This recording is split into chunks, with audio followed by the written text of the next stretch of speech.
You're listening to Lemons Listening Library.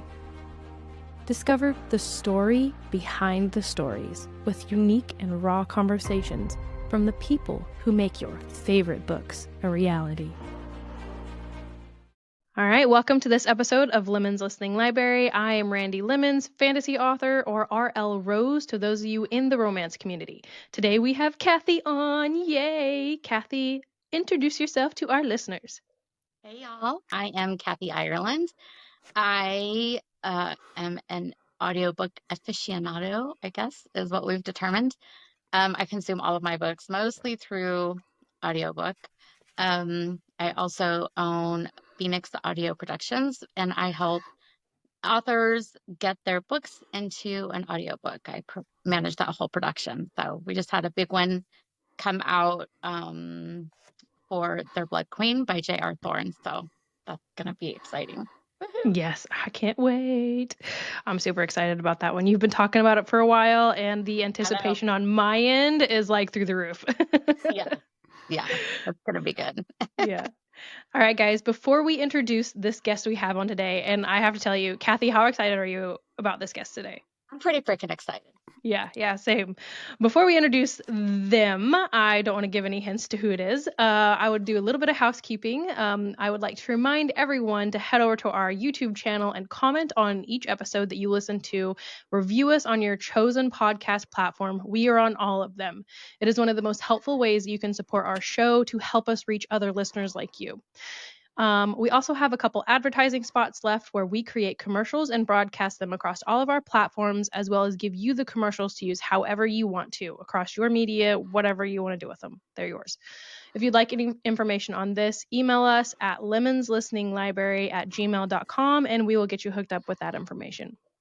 Lastly, go follow us on all of our social media platforms. Again, you can find us on all of them by searching Lemons Listening Library. All right, guys, the moment you've all been waiting for, and we all know you just skipped through that entire housekeeping. So, all right, Christian, will you please tell our listeners a little bit about yourself? Hello, Christian Black here, audiobook narrator for about 5 years, since mid-2020, so we're approaching almost 5. But yeah, I'm doing this full time. I'm loving it, and it's been quite the journey. But I'm not sure what I'm doing here because I'm just thrilled to be invited to this. I think this is my first video interview, so that's fun. But yeah, Really? looking forward That's to exciting. it. Yeah. So pretty much what you're saying is we roped you into this, and you're like, I guess I'm here, guys. Yeah, I guess, it's got to happen eventually, so. Well, I'm so glad we could pop that cherry for you. But I think that's funny that a lot of our narrators, they're like, I don't want to necessarily be visually seen. I just want to be in my booth. I want to be my recluse to where I can act out stuff and no one sees me. Well, that's what's the funny thing. I started as an actor on stage, so I was used to people seeing me, but not usually in video format. And I was a little hesitant to show myself for a while when I was first starting this, but once I got more comfortable with it and started feeling like I was branding myself appropriately, I was like, okay, next baby step, I guess. Was it because you're like reading spicy stuff that you were more hesitant to show yourself? Yeah, but then I started actually attending a few signings and conferences and people actually meeting me in person, and I wasn't like masked up or anything. So I was like, okay, people have seen me. I don't really care that much. I still kind of brand it to be a little mysterious, but it's not really something I try to hide anymore. That's cool. The masks are huge, though. Oh my gosh. I feel like for some it works as a little bit of keeps the mystery there, but I think mostly for a lot of them it's not wanting to get sick of these events and then come back and not be able to do their job too. Right. Yeah. Which I hate that. I wish that people would understand that we can have different facets of our life. Like even if you're in marketing and you're doing, this other professional job or whatever, and then you on the weekends read smutty books and people hear your voice and have eargasms to your voice. Like who cares? Yeah. No, I don't think there should be that, judgment from the outside, but unfortunately that's the world we live in. So there we go. Yeah. Do you how many book cons have you been to? First one was Allure in Chicago. That was a few years ago. I want to say 2022, maybe. Then I went to Readers Take Denver last couple of years. The Oh, first one and the second one. The second one, which had its own whole this fiasco. last one? The what? This last one in Reader's Take Number? Yeah. Oh, That one was something, but it it also. was something. Were you there? No, but I've heard You all heard about about it. it? Okay. Yeah, so that happened. But, all the drama aside, I had attended 2 conferences and never had a book to sign. Like, people would bring stuff, and I was, like, super excited when people actually brought books that I've done and signed them for the first time, so that was pretty cool. So that's So 3. have you thought about taking something, like having something that you could sign to give to people, or? I haven't. Everyone just comes up with their own creative ideas, so, yeah. Yeah, a lot of them have like big canvases that they, Yeah, people will take bring and stuff, and have. they'll just get out, like, all the narrators' signatures or all the authors' signatures, and that's pretty cool, but I've signed a lot of weird stuff, so I don't know. But, yeah, those What's 3 the signings, weirdest thing you've signed? I I don't need to know. know now. Same. I think, well, I don't want to say weird, but probably most difficult. I think someone had some sort of, like, I want to say some sort of mug or some sort of cup or something, but it had like a million signatures on it that were teeny, teeny, tiny. And I was like, I don't know how I'm going to write this without it just being a blur, but yeah. As you were saying that, Kathy, I don't know if you were doing the same thing, but my mind was filling in all of the things that I thought it was going No. to be. I was like, breast implant, Honestly, we're like just a looking toy, down. I'm like No, nothing scandalous or anything. But It yeah, wouldn't surprise me. maybe someday we'll see. No, but those 3 signings, and I've got another one coming up, Love and Devotion in Burbank, California in June. That'll be my next one, and I'll be there with Lori West. Lori West is my wife and co-narrator, so we've done a lot. that is so cool. And I even read that in your thing. And so she started narrating before you, correct? Yep, quite a few years actually, but she was doing it very sporadically part-time as she was a full-time teacher at the time. So yeah, So was it you seeing her doing it that you were like, I could try this out, or what was the transition from stage acting to audio narration? yeah, we met doing a show together on stage, The Great Gatsby, actually. Oh, Yeah, I played Tom and she played Myrtle, so there's a whole scandalous love affair there. But and That's so cool. I love it. Chemistry on stage means chemistry elsewhere. yeah. Yeah, a year and a half after that, we got married and moved in and everything. And she, at the time, had done a few audiobooks through Brilliance Publishing, just sporadically, like one every few months or so. I think she had like less than 20 books to her name at that time, but she had been starting that years prior. And so she was a part-time teacher. And then, not because of COVID, but coincidentally with COVID happening too, she was looking into an alternate job option, or considering, okay, I've got this other part-time job narrating. What would happen if I could actually do it full-time or even part-time by building a home studio, not relying on a publishing house to do it? She'd have more options and could perform for independent authors and publishers all at the same time. So she looked into that. I kind of just did all the technical research and thought, okay, we have a closet, we have to treat it, we have to get this equipment. And it started off with just basic voiceover stuff and maybe a few smaller books, but eventually it kind of took off once we had our own home studio. And so she eventually transitioned out of her teaching job completely and just took it on full time. And I was doing full-time IT work. And so we were kind of relying on that for benefits and things, because she wasn't yet in the union, the SAG-AFTRA union, to get those. So eventually I joined in part-time. We both were actors, and I thought we both kind of agreed that since I have that background and she did too, she could teach me some basics about how audiobook narration is a little different, and see if I would be willing to try a book with her, because she'd been doing independent solo projects, but nothing dual POV. And then she saw these opportunities for those books and was like, well, I need a partner for that. You're right there. You're an actor. I wasn't a narrator. I had no clue what I was getting into, but I was like, yeah, sure, let's try it. And so we agreed to a project or two, and I just kind of fell in love with that right there. And So Do you give her some credit on like, the funness of it and like the excitement of doing something with her to actually like, oh, I really enjoy this? Yeah, I think that's a unique opportunity that a lot of narrators don't have, as a partner that you can share these experiences with. Let's see, what was I getting to? Anyway, we found this opportunity, and I was like, okay, I enjoy doing this, but I still have to do it kind of part-time. I still have my full-time job. And it just kind of grew from there to the point where I had to make a decision. I was like, I can't see myself doing this with you full-time because we rely on this other job and its benefits, and I don't know if I have reliable work coming in. But it started building to that point, and I just kind of pulled the trigger, and we both did it, and haven't really looked back since. So that's been great.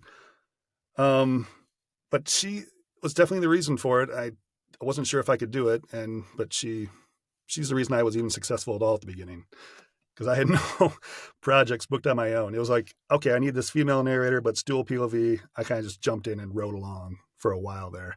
So I got really lucky in that way. Some people start from scratch and they have to really work for years to get to this point. But I think, lucked out in that way by having her along there. So I give her full credit. That's very cool.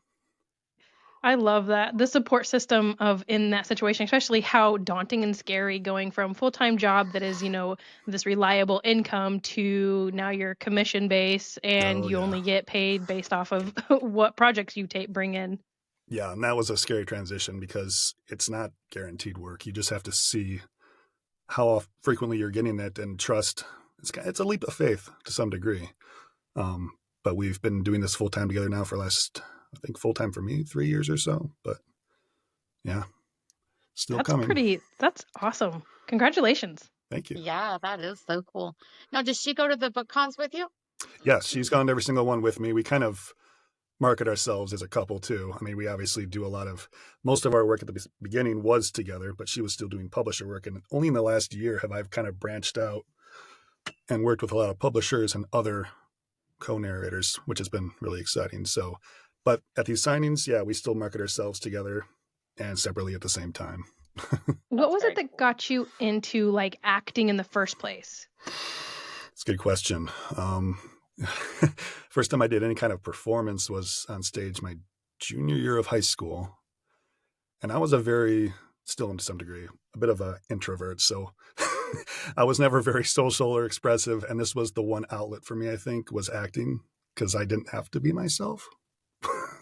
Allowed me to dive into characters. And that was the first time I felt like charismatic or social or anything. Even though it was staged, it kind of helped me get out of that shell. And that eventually transferred into the rest of my life. But it was just kind of the acting bug. I think there's something just clicked at the end of high school, and I'd started doing it all through senior year, a bunch of community theater for several years after that, even did some independent student films and just try to get into everything. And I was determined that I was going to someday like move to LA or something and do TV and movies and stuff. And I didn't think at the time at all about narration. I thought the only way I act was on stage or in front of a camera. This didn't occur to me forever. So long story short, I kind of gave up on performance in any capacity, even part-time, for fun, and just did my full-time IT job. And once I discovered this with Lori, I was like, oh, I could actually pursue a career as an actor, just in a different medium than what I ever thought possible. So this has been a true blessing for that. Kind of gets my creative outlet, and I can also make it my job. That's perfect. I love that. That's so cool. And I love like kind of what you're talking about with the with the acting and you being kind of more of a, introvert and not really being out there in front of people, but then you found the thing that kind of opened the door to your confidence, and you're like peeking at it. You're like, I see you, confidence. Yeah. And then you just kind of like started doing it, and then it, like you said, it bled into other areas of your life. That is, I think, especially anyone listening who feels like they are not confident, finding that one thing that you can do confidently will help you. Yeah, definitely. That's cool. That's a good message. So I have a question, Christian, because Lori was doing, I'm assuming, mostly romance. Right? And so you got kind of naturally pulled into that. Yeah. Is there another genre that you like, that you haven't narrated, that you would really like to narrate? or? Yeah, I mean, I think she's almost 50-50 romance. She has another name that she does a lot of thriller and mystery, and romance is even her top pick, so she likes that genre. But I kind of got roped into it because of Lori. I think when I first started, I didn't have any specific goals of genres. I thought, oh, am I going to do nonfiction? Am I going to do thrillers? Am I going to do, I don't know what. I just didn't care. I just wanted to do it and make a job out of it. I think I was leaning towards fiction in general because of the acting involved and the variety of characters and just the stories that people come up with. I was drawn to that. And I love romance, so I didn't think I would. I didn't read a lot, hardly any of it growing up. Last serious reading I did was anything YA when I was younger, and I was like, wow, this is a big leap from YA to nitty gritty romance. At first, I was like, what am I reading right now? And I've obviously completely desensitized myself to everything at this point, and I love it. But in general, I think outside of romance, pretty much any other fictional genre would appeal to me. More the mysteries, the thrillers, just general literary fiction. I get those once in a while, but I can probably count on one hand the amount that's not romance. So I'm okay being stuck. I don't want to say stuck. I'm okay being in romance for as long as possible. It's such a popular genre, and I love the opportunities I get with it. So, yeah. Yeah. How do you feel? Are you excited about like this movement of, sexuality being something that everyone is starting to be more okay with and be more understanding of, like everyone's got their different flavor of tea? Absolutely. This is very much a female-dominated industry, and I think it's important that some of the stigma just goes away. And unfortunately, the rest of the world isn't caught up to that. I'm glad to be a part of it, though, from my perspective. And I think it, especially from the male point of view, I mean, there are females that judge it too, but especially on my side of things, it's looked down on, I think, and not understood fully. And men are afraid to show emotion and express their feelings. And it's a way for me to help, I guess, empower that, just not only for myself, but anybody that happens to read or listen to it. So I think the sexual positivity is something that needs to keep getting pushed in general. Yeah, 100%. What would be one of your favorite your favorite characters, your favorite that you've done so far, and why? I'm trying to, I don't know if I can pick a specific one or just in general what the type of character. You can do either one. I think in general, I really like the broken characters that have a traumatic past and they get past it. I think those are the best ones. Not always the most fun, and not the most uplifting necessarily, but it's very cathartic as an actor to really dive into someone's psyche like that. Someone that's overcome something, and those are the ones where on occasion I'll actually tear up reading the work, and if it affects me that much, I'm like, okay, that's because it doesn't happen. I can 5-6 times I've read a book and that's happened, and I look for those opportunities when I can. It is also fun to play some of the really snarky, sarcastic, funny characters too, and I love that. I usually only get that opportunity with supporting characters, but whenever it happens for the main character in a present tense first person point of view and they have a lot of internal monologue and they're just thinking all these things, I just live for that. I love that. I can't think of a specific character necessarily. I would say the one that affected me the most emotionally was playing Dean in Still Beating by Jennifer Hartman. That was a pretty powerful. Everyone take notes. I'm still probably the most proud of that one out of everything I've done in terms of one book, one character, how it was delivered. That would be it. That had me in tears on 2 or 3 occasions throughout it. Wow. And I only have like 4 hours of that 12-hour book. So, but yeah. Oh, dang.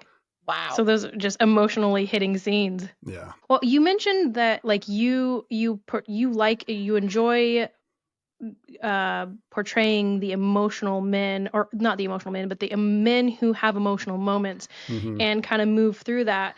which I don't think a lot of people, like when you think of romance books, you think of like the hard ass, you think of like, the guy who's gonna, knock everyone's head off. But often in these books, especially with the girl, right, they have these a lot of times behind the door scenes that they do let down the walls. They do get emotional. They do make it to where you connect with them because of their trauma and the way that they're moving through it. And I think that that's really important, that even in, these scenes where guys are these badass, these hard asses, they can get emotional. Yeah. They can let down the walls and work through this stuff. Those are definitely my favorite. If they are always have that shield up, and I don't think I've read one where they kept that up the entire time. I've been lucky to actually perform well thought out, deep characters that they have these gruff exteriors, but then they have a softer inside, and they finally let that out at some point. And it doesn't even matter what genre. Like, you're going to find that mostly in dark romance, the mafia, the MC club, or motorcycle club romance, and various other ones. But I mean, I've really gotten inside the mind of some characters like that, where it was just a small town contemporary romance, something that would normally just be like this sweet Hallmark-esque exterior, but then they have something about that main character that's really deep and touching, and traumatic, and all this fun drama to go through. So it kind of crosses. I've even done some in romantasy. I've done dragon shifters that felt more human to me than some of the other normally human characters I've read. It just depends on the writing and how much the author puts into it. So yeah. Do you feel like you build pretty good connections with the authors, especially kind of going into something that's so intimate for them? Yeah, especially if it's an independent project where I'm talking to them from beginning to end and working through everything. I've done a lot of publisher work lately where I don't really have direct communication with the author, other than maybe after I'm done, I just will message them and say, I really enjoyed your book and all that. But it's when you get those independent projects, those are really fun because you get to spend a lot of time getting kind of in their mind and figuring out just, going back and forth what you liked about it and how you connected with them. And I've had those opportunities, and those are nice when they come along. Do you read the whole book when you prep? Generally speaking, I know narrators have a variety of answers to that. I will usually at least skim enough to get the basic of the plot, the characters, if there's any key aspects to their character that I should know in terms of voice, like accents and personality and ages. Sometimes some books are not very clear, even their age, and I have to kind of connect the dots after finding out how they're related to so-and-so and whatever. So I definitely I don't read it in nitty gritty detail. I would say it's kind of just more of a skim for the basics. And that's time aside because there's a lot of work to be done. For me, the main reason to not get into it fully is because I like to be a little surprised when I do come across an emotional scene or something that's shocking. Not so much that it throws off whatever I did before or changes the meaning of something, but just so I can authentically feel those emotions as much as possible. Right. So I kind of have a little bit of a hybrid. Do just enough to not screw myself up, but also kind of almost enjoy reading it for the first time to some degree, just like any other reader or listener would. Sure. And I think that comes across more in the performance too. What? Yeah. Have you had like a book that you kind of skimmed, and then after you did it, you're like, man, I really want to just read like the whole thing and get like the whole enchilada? Yeah, it's funny. We get so focused on our efficiency in the booth and reading the words, and it's kind of in some ways a cold read, and you don't want to just read it to get it done. You really want to be invested in the story and the emotion. And so I think I really do give it a nitty gritty read from beginning to end. I mean, when I'm speed reading something, normally I think I miss more, but because I'm really involved in the story and trying to tell it authentically and sometimes making mistakes and having to reread parts of it, I'm more into it than usual. And I haven't gone back and actually reread something I've performed. I feel like depending on the book, sometimes especially if they're emotionally exhausting, I'm like, I've gone down there. I'm good. Time for a palate cleanser. Yeah. Yeah. Yeah. Do you, whenever you're done with that, do you go and you watch movies or TV shows, or do you have something that's kind of like a palate cleanser for you to just kind of like get yourself out of those emotionally deep moments? Yeah. I mean, I'm pretty good about getting into it quick and also getting out of it quick. Some people have a harder time with that. I think even just taking a few minutes, I don't usually need I think if all I was reading was the same dark stuff all the time, I think maybe that would be kind of a dark place to be in mentally, and that might affect me more. But fortunately, I have quite a variety, and it switches up enough. But I don't need more than just a minute to step outside the booth sometimes, take a break, and by the time I'm ready to start again, I'm good. So do you guys just have one booth in your house? And if so, do you guys schedule time in the booth, or how does that work? We initially just used a section it was a walk-in closet of our finished basement off the side of the laundry room, where we just had some acoustic panels up, but no real sound treatment to keep out outside noise. And we live on a corner, so that became an issue. And we would share that space. We hadn't invested in any kind of actual booth, which like the one I'm in now. This is a 4x6 foot whisper room booth. And we initially just got one upstairs for Lori when she started doing this full time. And then I would just do some stuff down in our old spot. And then we could actually record at the same time and not have to exchange. And now I have, for the last few years, a identical booth of my own. So we are in two different levels of the house. We have our own exact same booth with pretty much the same equipment too. And that way we're able to do both. However, one thing that's changed there is I now have an almost 8-month-old. So instead we can't record at the same time unless, the grandparents are watching them or something. So generally speaking, thank you. Baby. Thank you. Generally speaking, it's we kind of alternate now for the sake of one of us having to watch him. But yeah, all the technical issues otherwise were resolved once we had our own spot. So. And that works out too. You guys having the exact same equipment. If one of yours is buggy, you kind of know how to work on the other one. Well, I'm kind of the tech guy in this situation, so a lot of times we'll swap out equipment if one is down or for whatever other reason. But it also makes producing our own independent books, whether it be dual or duet, very seamless too, because people that have to edit multicast or multiple narrators audio, they have to sometimes do a lot of work to make it sound concise and similar. But because of the way that we have it set up, I have to do very little with that. So it's made it pretty seamless for that purpose as well. Do you guys live read together? We don't. When you have, you don't. I would love to. Really? I would love to. I could figure out probably the technical way to do it. The biggest problem is obviously we'd have to record at the same time, which again becomes an issue with a kid and scheduling and stuff.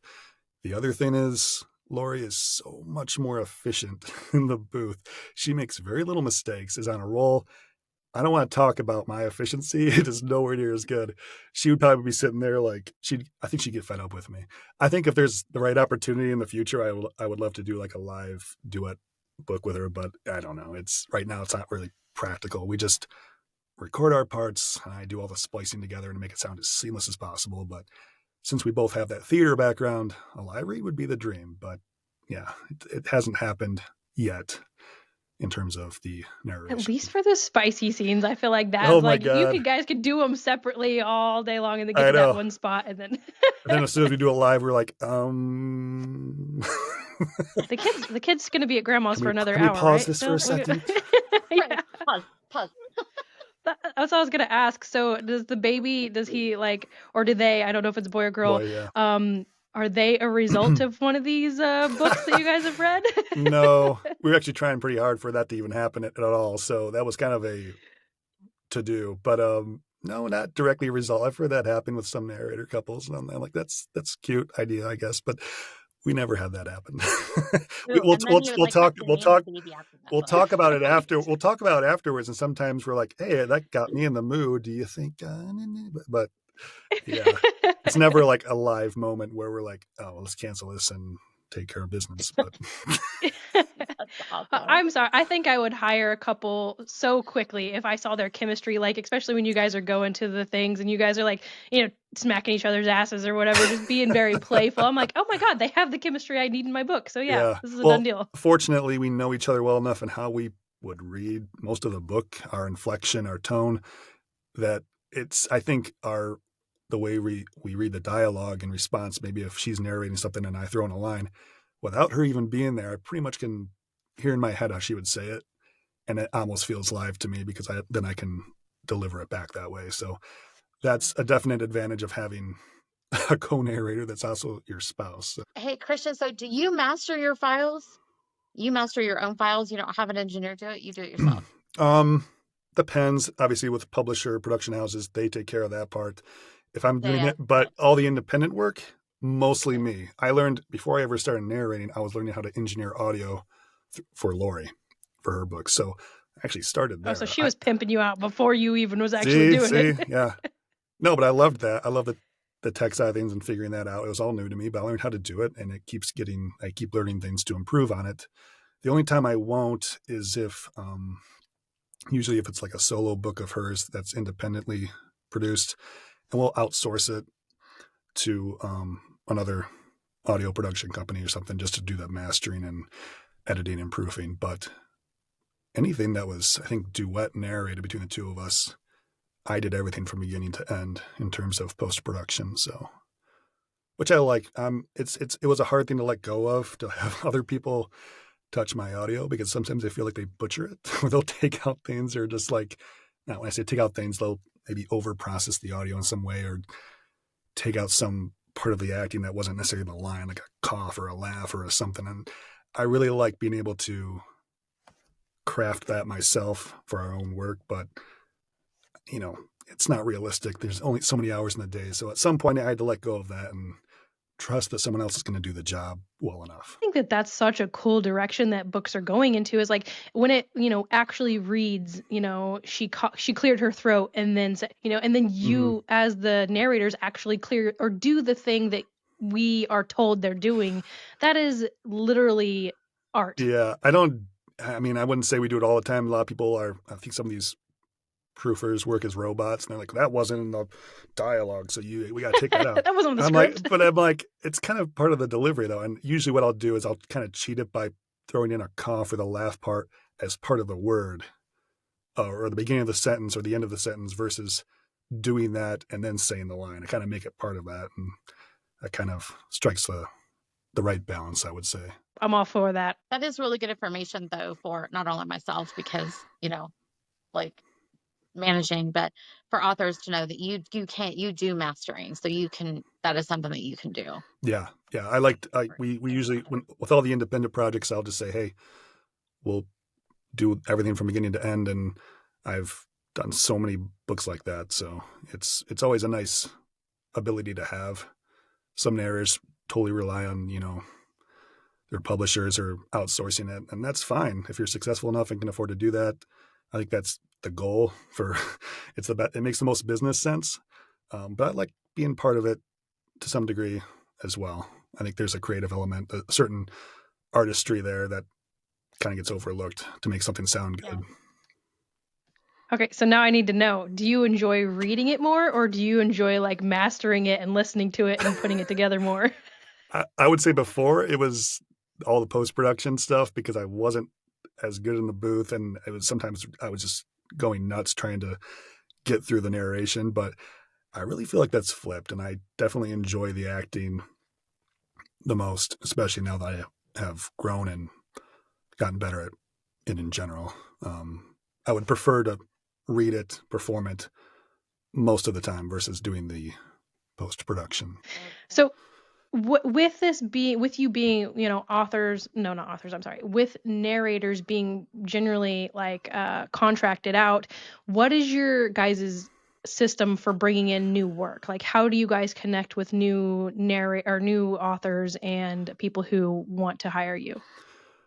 Well, initially it was all independent, except for the occasional publisher, but started out with just auditioning on the ACX platform, where authors post their books, ask for auditions, we start auditioning, and maybe we get it. And so a lot of the work initially came from that and building up relationships with those authors for repeat work. Sometimes they would suggest us to another author friend, and we've gotten work that way. We didn't have to do any necessarily like cold calling, like just randomly messaging someone and be like, hey, I see you have a book. Can I narrate it? I feel weird doing that.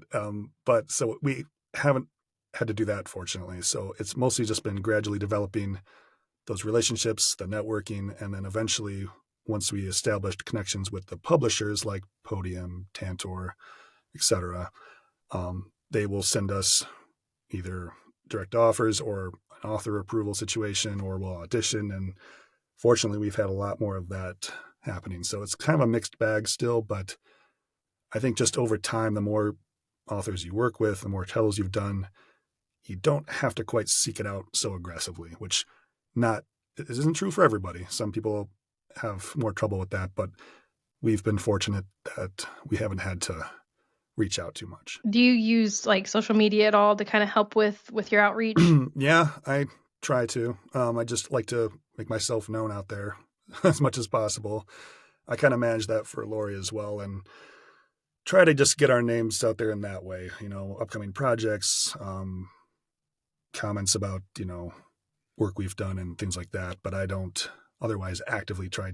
So many people actually try to do it for us. Fortunately, like other readers or listeners, that might be like they might suggest us to an author, which is always very flattering. So social media has been a huge part of that. I don't know where I would be in this business without it. So One thing I think that you do so well, you do right, and this is how not how I found you because yeah, how did you but find me, by the I way? I'm not, I usually fly under the radar, and I was really surprised to see you to message me. I don't remember, to be honest with you. I can't remember if it Okay. was the book that I listened to or if it was through through Oh, Facebook. okay. Um, but you do that really well because I do pay attention to the narrators that do that. And I think it's so important. And you do this, um, you put clips of you narrating Oh, yeah. in your thing. I don't understand why they don't like narrators that like put the book up, but they don't put like their voice in Yeah, there I and try to like, do that whenever no, possible. And I love making those little, audiograms. And yes, because that's how people, like learn to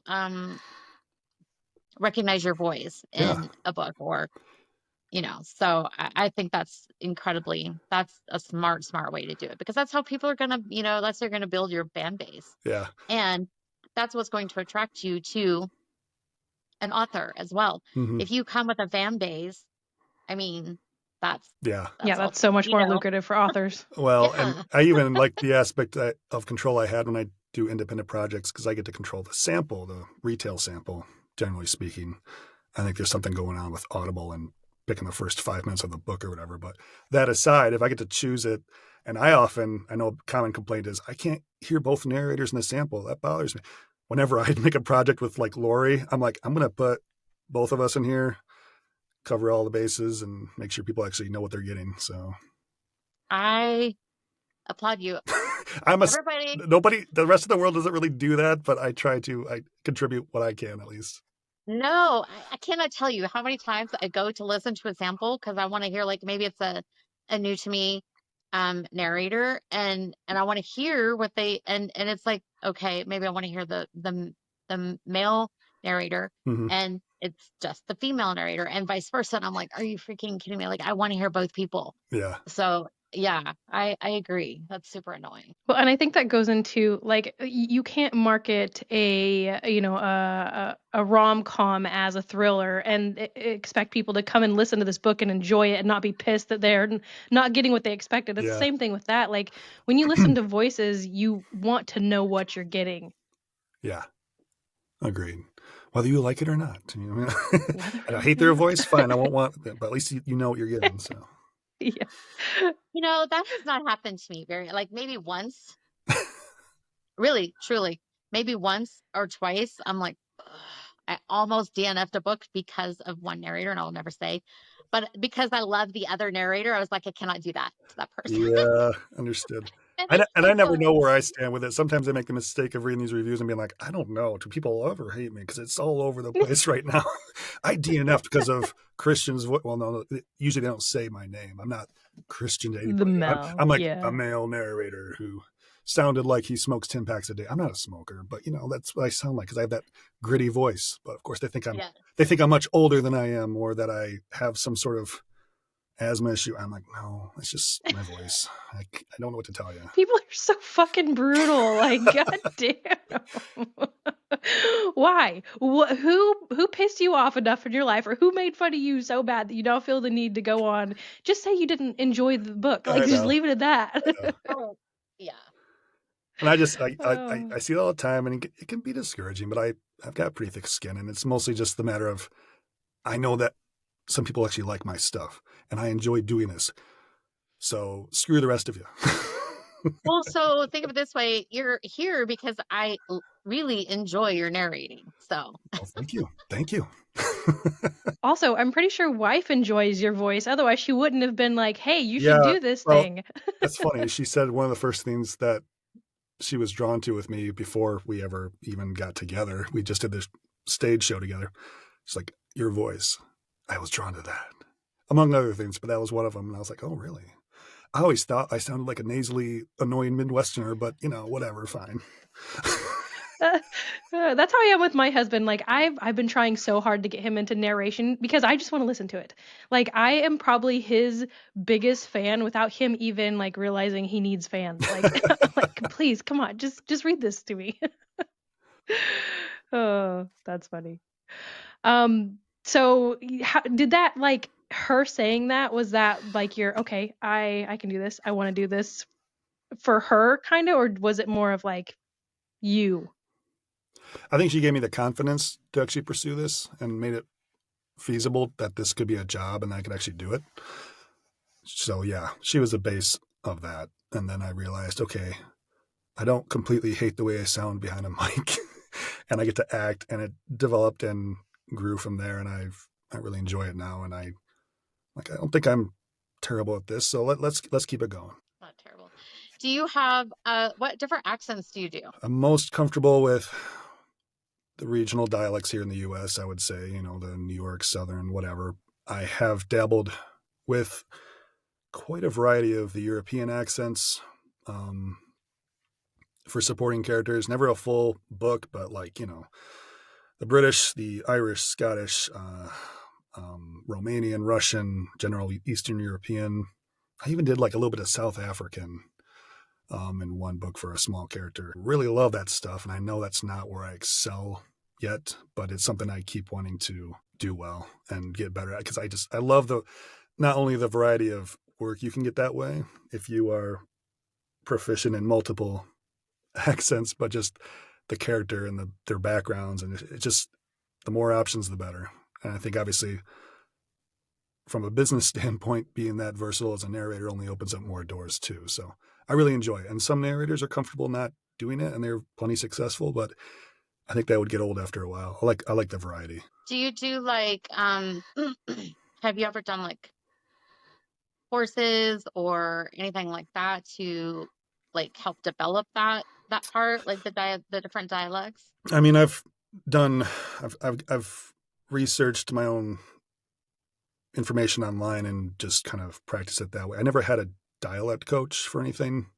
Never have for anything, even with stage acting. That's something I would probably explore more seriously, especially if there was a book I was either cast in, or if I really wanted that. It's like, okay, my accent's passable, but I really want to like give it justice, then I think at that point I would hire a professional beyond what I do right now.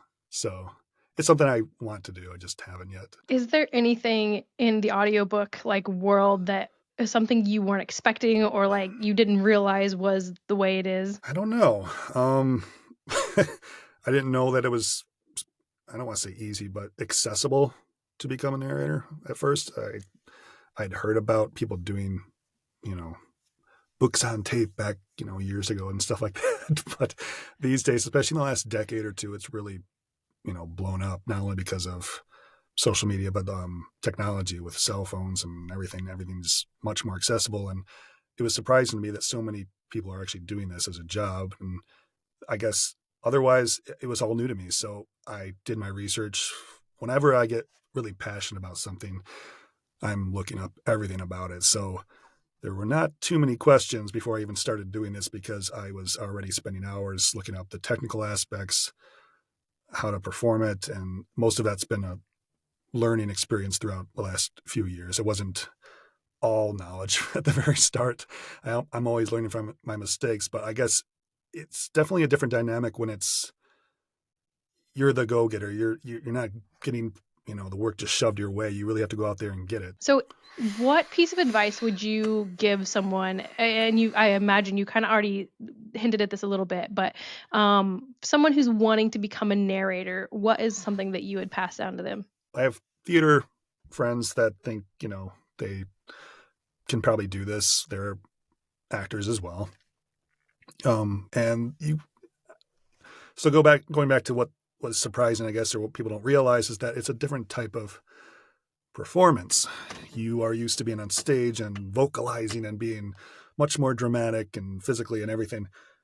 Whereas behind a mic with no one watching you, it's all in your voice and you can't rely on anything else to portray anything. So it's much more intimate. It's quieter. You have to subdue everything and really lean into how you say things in a way that'll bring out more of your meaning and the emotion than relying on other parts of your body too to express yourself. So that was a big thing for me. I think my first book or two, I probably sounded a little over enthusiastic, a little, and I probably sometimes I'd reverse it. I got too maybe monotone because I was like, I got to dial this down, but then it became too much. You have to strike the right balance.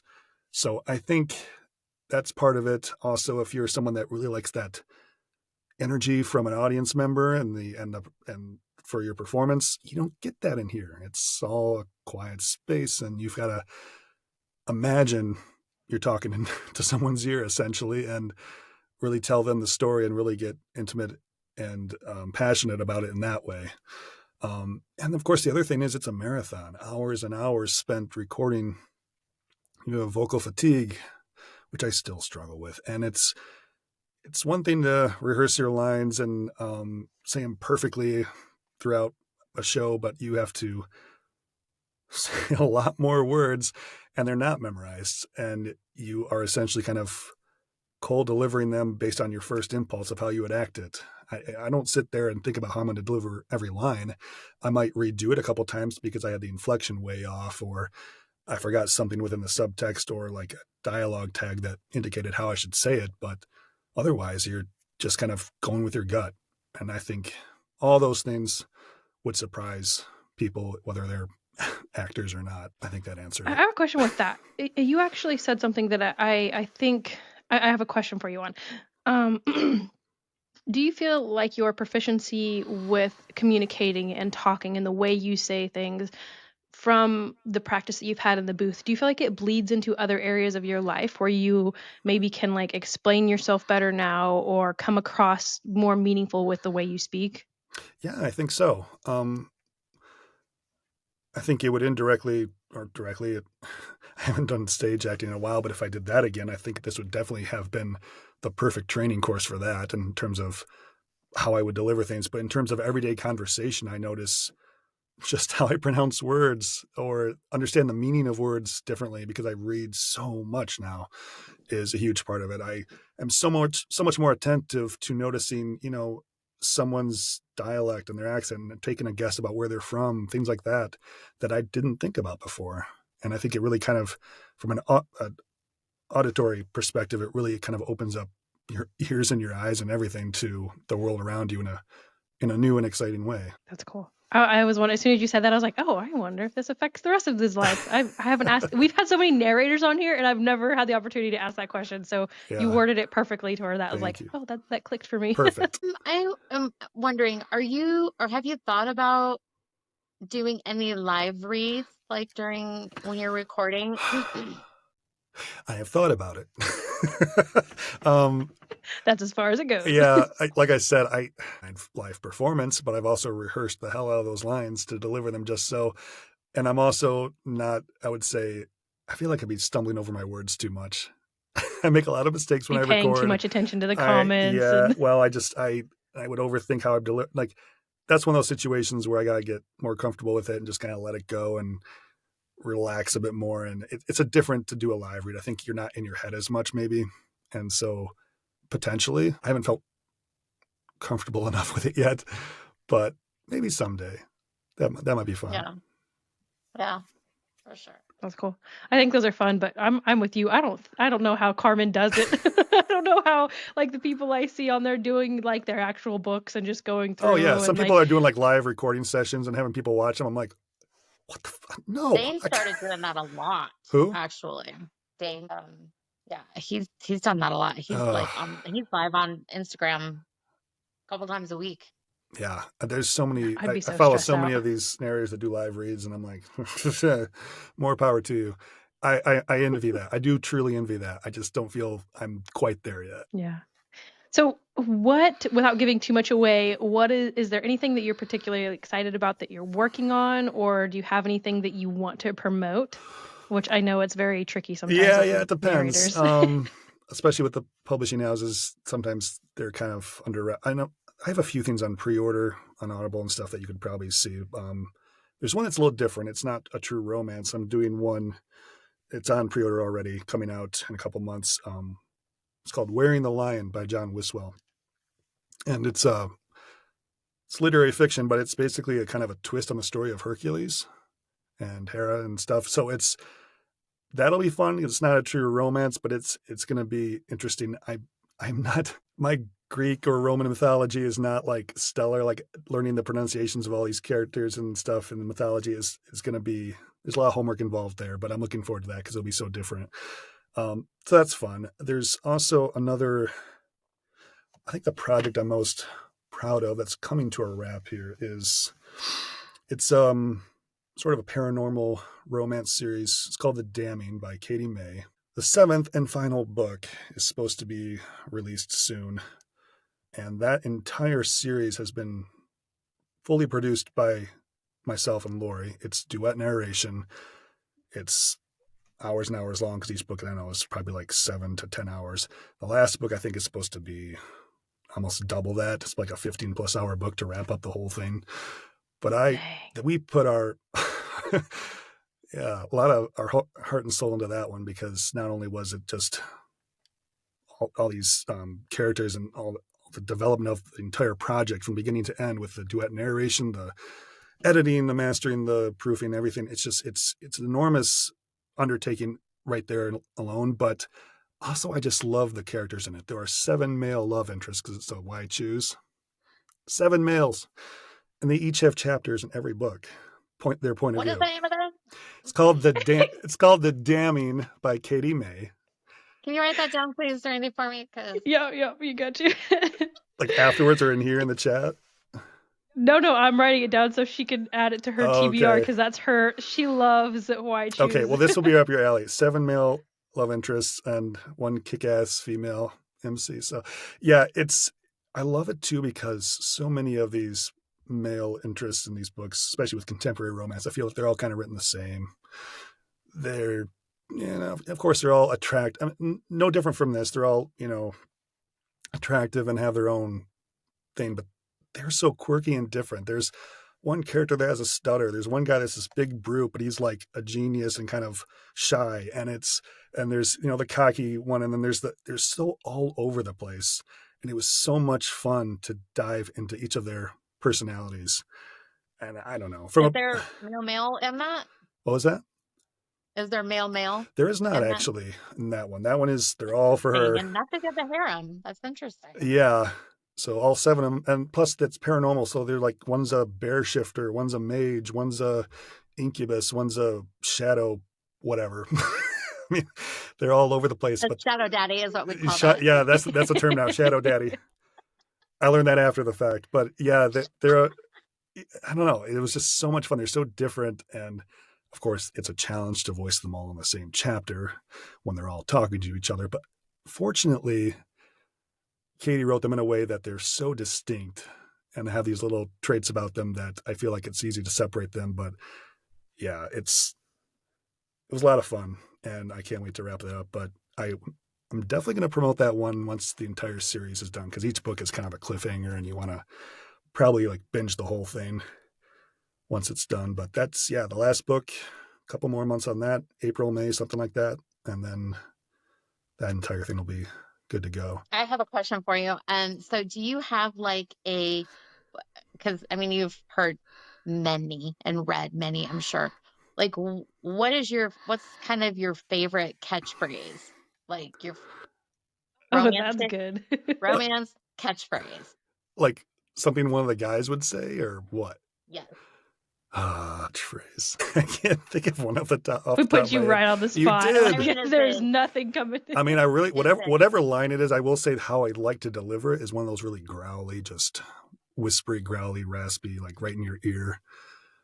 So on your knees, or crawl to me, or doll face, or good girl. Like, yeah, we want to know, Christian. I don't know that I have one. And there's not one I'm known for, so I have no Okay, now idea. he's sweating. Good job, Kathy. Just a little nervous now. I guess you'd have to. I don't know. I don't have a favorite myself. I guess ask the listeners what they like. I'm thinking more about. I'm thinking more about how I deliver it versus what I'm saying. I guess. I don't know. I think my favorite one I've ever heard is Zayden Ryerson saying, "Abs." What does he say? Oh fuck! Now I'm gonna fuck it up. Damn it! I had it in my head just a second ago. What is it? Or What scene is well, it? a fucking where? That's what he Yeah, says. well, the fuck aware. Yeah. I love when he says that. Yeah, I don't. Which isn't very sexual. I don't know. If I have an answer sometime, I'll just email you and just let you know. But I That's can't. not acceptable. It's not send acceptable. A voice message. Okay. I will send you a voice memo. You see what she's doing. I'm going to to send you a voice memo via Messenger, and I'll deliver it, and then you'll be like, okay, that's it. That's the one. Yeah. I love that. Oh my god. Oh, no, that's awesome. So, okay, especially with that book that you just told us, because we want to know, where can people go to find books you've worked on and done, and how can people keep up with you on social media? Well, Audible, Amazon, obviously, for the majority, since there are some that are exclusive to that. But because I've worked a lot with publishers like Tantor, who distribute wide, many of my books are available in other places like audiobooks.com, Chirp, Barnes & Noble, Everend. There's a few others, but I mean, they're all over the place. The majority would be obviously on Audible, Amazon, but I've also can pretty much be found wherever if you want to follow what I'm working on or what's coming up. I've got my website, christianblackaudio.com.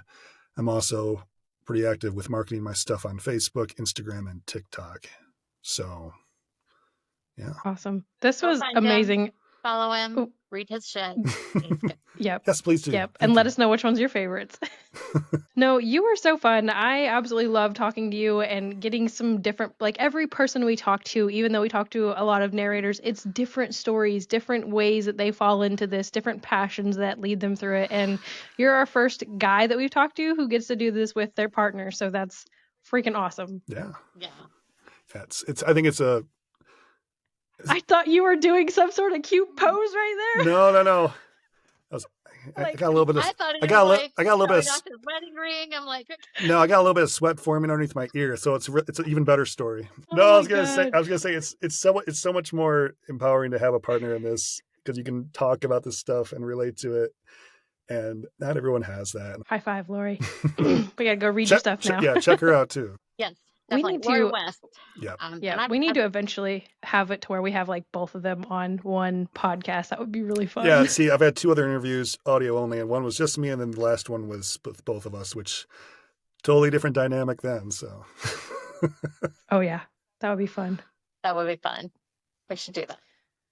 Now, Kathy, this episode has made me realize I think we're actually reading too much. We have assumed so much about him without him saying, like, we assumed what he was going to sign his name on. We assumed we're just like making shit up on our heads.